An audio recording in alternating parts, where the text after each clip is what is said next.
Reverend Ed. Yeah. Reverend Ed. Good morning. Good morning. Happy Sunday. Thank you. Joel, and thank you for the children's lesson. I think someone who was hit by a truck twice in one day, maybe overdoing the adventure part, I'm just saying. I have to tone it down. Yeah, dial the Nancy Drew and you're down just a little. What a wonderful workshop we had the last time I was here. That was just high energy, so much fun. The kids had a great time. And I think we learned as much from the kids as they did from us, right? Yeah, that's really one of the joys of working with the Harry Potter books. The kids relate totally, and so it becomes very cross-generational. And of course, my partner in crime, Zach, was just on fire. So we'll be doing this again in 2 weeks. And Zach and I will be working together again, and we'll bring this series to a close. Or not. Joellen did call this week and say, we could keep going with the hero's journey. So think about that. Also acknowledge, before I forget, which I will, that this Wednesday is Ash Wednesday. We're already on Valentine's Day. I'm sorry? And Valentine's Day. And Valentine's Day.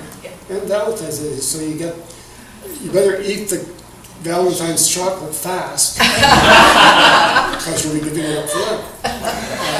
I've always been amazed since I joined the Unity movement at how powerful Lent is in our structure. Charles Fillmore has a book, I think it's probably available, called Keep It True Lent. And we see it as a form of cleansing. It's like a spiritual house cleaning to get ready for Easter, just identifying the negative energies, the fears, the limitations, and brushing those aside. Charles Fillmore said it's like brushing away cobwebs. And I love that image because sometimes it feels like I have to go in there with a power drill and get them out. Just brush them away like cobwebs. So that will be the energy of Lent this year. And before too long we'll be into Easter and the year is flying by. Well, with our last week's focus and this week's, we are standing together on a very high hill. And as I speak this morning, I want to keep that image in mind. That so often when I lead a meditation, I lead to the higher place that within, which is the heart. And that's where we are as we review what we learned last week, 2 weeks ago, what we discovered in the course of the workshop. Behind us, we see the road we have traveled to this point, and we recognize our many adventures. Many times we have been asked to step into shadow experiences, all of which has brought us to this particular vantage point.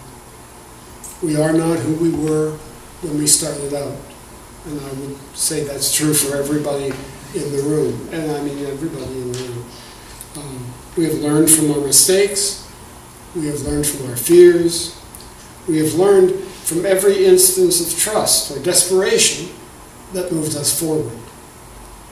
We have learned that our own innate weaknesses, our deepest fears and secrets, need not prevent us from moving forward on our journey. We have learned that our strengths are greater than we have ever imagined. And more importantly, we have learned that we do not make this journey alone. To this point, we thought the journey was intended for our own needs and priorities. We had to recover from a painful childhood, or from addictive behavior, or from anxiety and depression, one of my favorites, or low self-esteem, or poverty consciousness, and on and on. Why? So that we could live happier lives, free from the fears and limitations that once seemed to keep us locked in unhappiness. Now, from this higher perspective, we are astonished to find that all our past adventures were merely prologue to the great journey that we can see before us when we turn and look. What we thought was self-obsession was simply a process of preparation for our unique and essential role in creating the new consciousness for all the world that Jesus Christ calls the kingdom of heaven.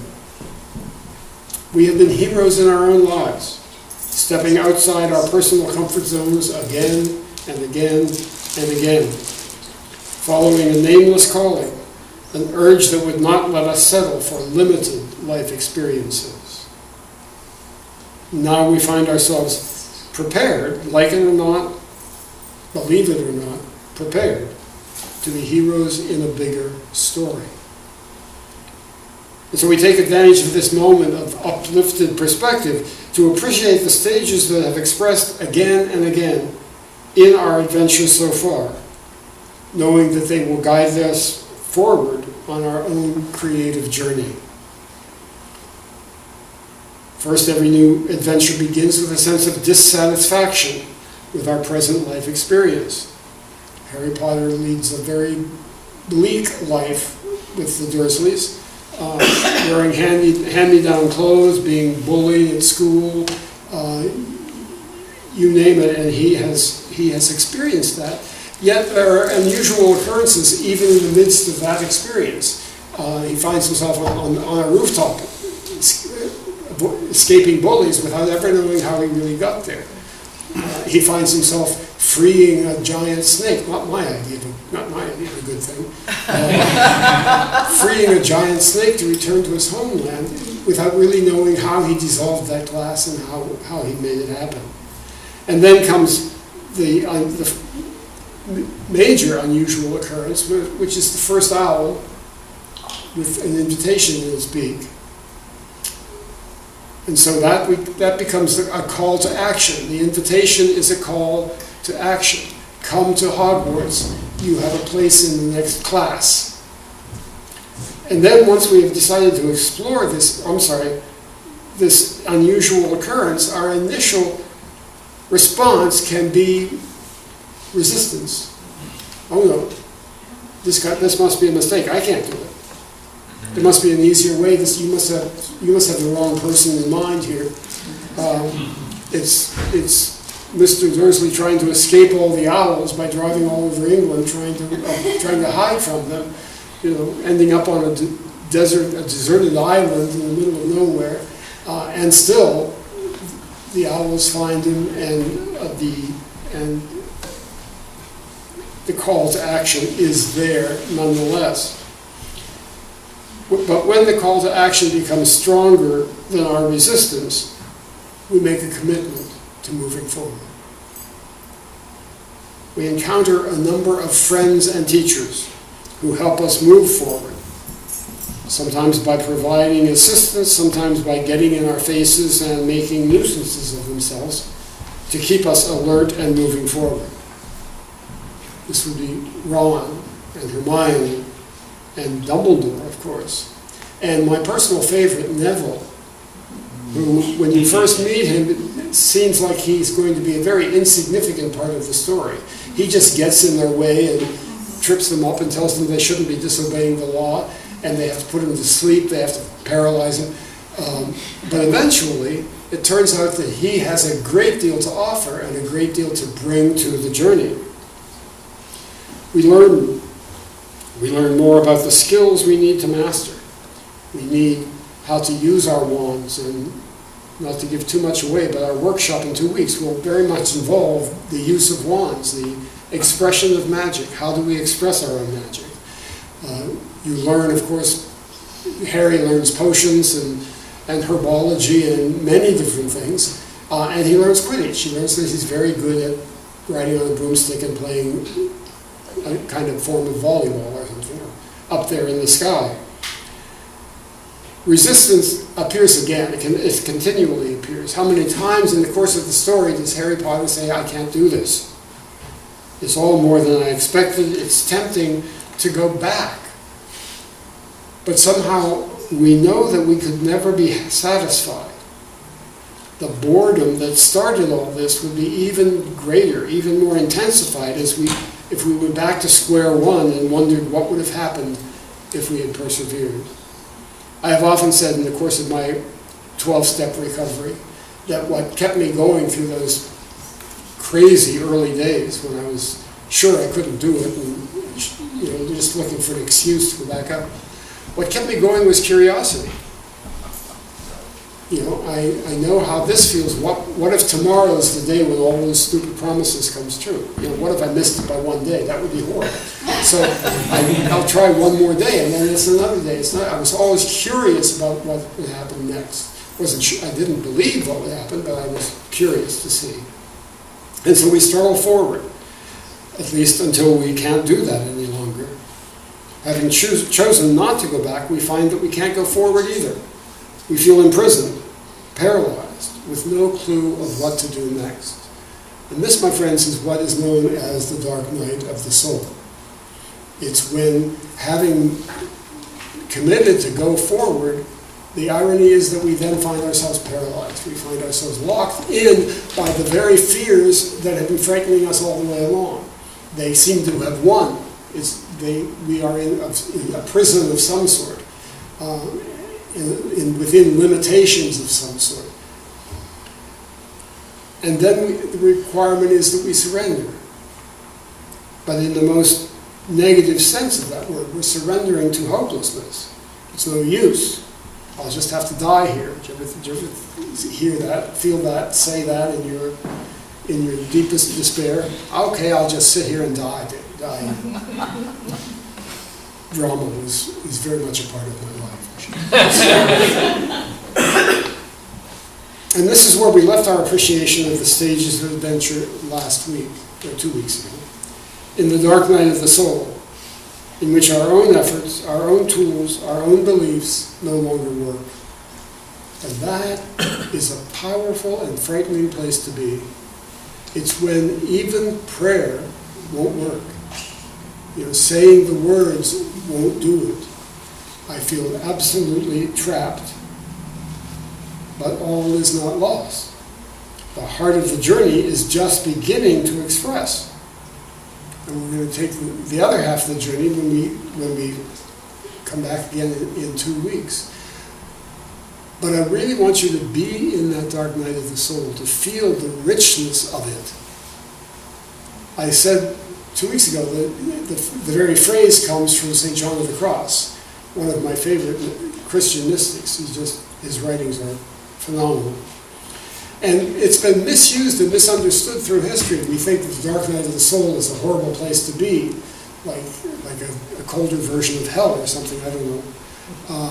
And that was never his intent. His intent was to embrace the darkness, because it's in the darkness that the light can reach us and begin to lead us forward. The book, Dark Night of the Soul, begins with a poem he wrote, and then his explanation and interpretation of the poem, and thoughts based on the poem. And I thought I'd like to read the poem itself here today, to lead directly into meditation, because it really describes the process. Now, it's a little bit, you might find it hard for me to hear, but it's a little bit racy. So some of the imagery is quite intimate. So just don't let that alarm you as you listen to the words.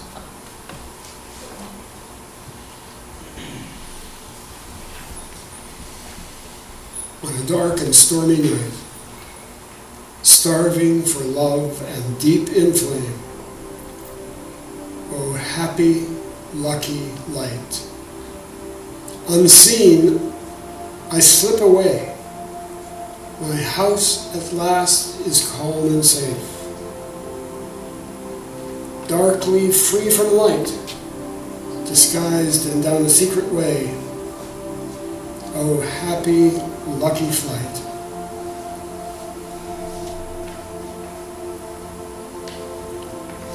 In darkness I escape. My house at last is calm and safe. On that happy night, in secret, no one saw me through the dark, and I saw nothing then, no other lights to mark the way. But fire pounded in my heart. The flaming guided me more firmly than the noonday sun, and waiting there was he I knew so well, who shone where nobody appeared to come. O night, my guide, O night more friendly than the dawn, O tender night that tied love and the loved one in the lover, fused as one. On my flowering breast, which I had saved for him alone, he slept, and I caressed and fondled him with love, and cedars fanned us all above. Wind from the castle wall, while my fingers played in his hair, his hand serenely fell around my neck, and there my senses vanished in the air. I lay, forgot my being, and on my love I leaned my face. All ceased. I left my being, leaving my cares to fade among the lilies far away.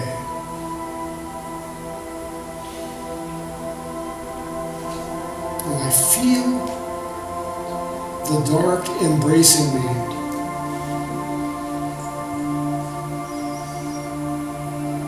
And in its embrace, I feel no fear.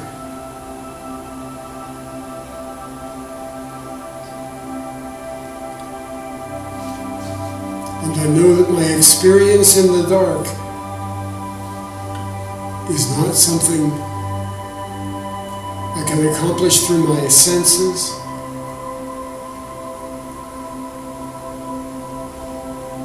through the busyness of my life.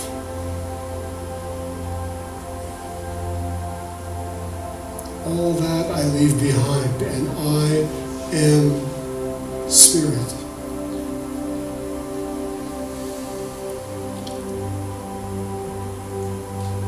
Open in the night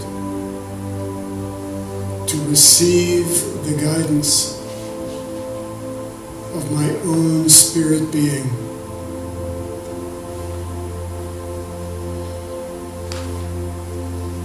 To relax in his arms,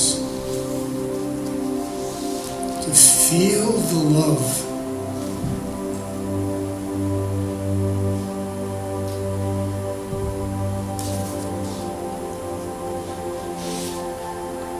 Perhaps I feel and see the presence of Jesus, or another leader who loves and supports me on this personal journey.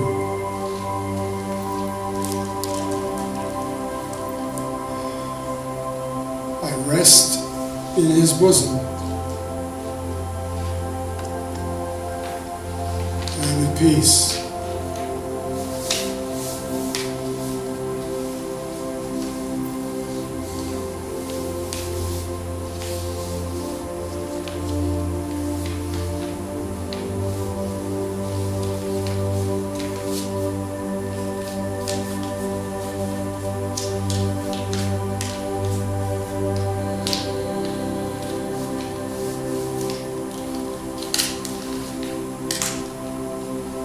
Darkness fades, the light approaches, and I return to my being, return to the cares and thoughts of my life, knowing that while I cannot stay in that embrace, stay in that darkness, I carry it with me with every step I take, with every choice I make.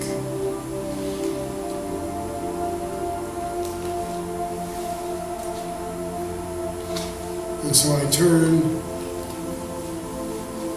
I see the beginning of the path before me. I see it curve around so that it vanishes from my sight.